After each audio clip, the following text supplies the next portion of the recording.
Good morning po sa lahat guys. Ito po guys, nalinisan ko ng aking gulayan guys. Ayan. Kakatuwa guys, ang lalago na nila guys. Ang bilis.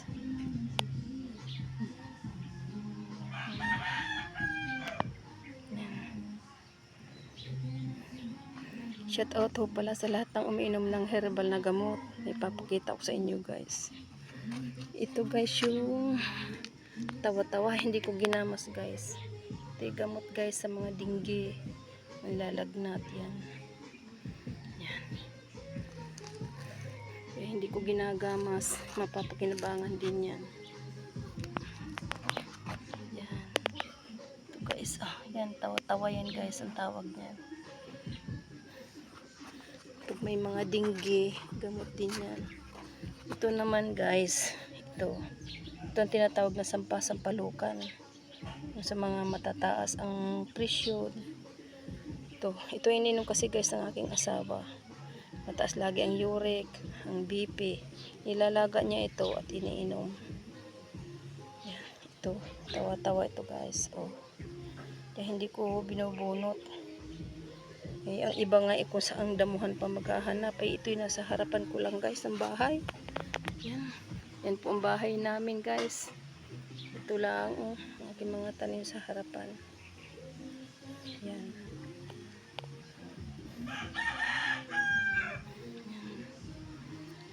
Ito po ang ating kalabasa. Akyat na po pataas guys.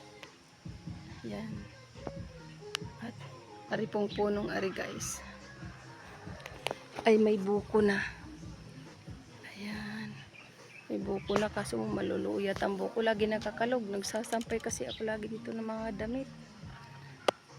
Hindi na uli ako dito magsasampay para tumulo yung buko. Ayan, bulaklak na siya. Ang iksi pa. Ayan. Ang sarap lang sa pagkaramdam guys. Nasa paligid ng bahay marami kang tanim. Ito kamuti guys. Nagtanim na ako sa kada isang bahay namin. Abay pag sa malayo hindi ka naaabot eh. Nakatayo wala ng laman. Yan. Ito yung mga alugbati ko. Yan. Kung sinong may gusto. Pumunta kayo din sa amin kay manguha. Natutuwa lang naman ako magtanim.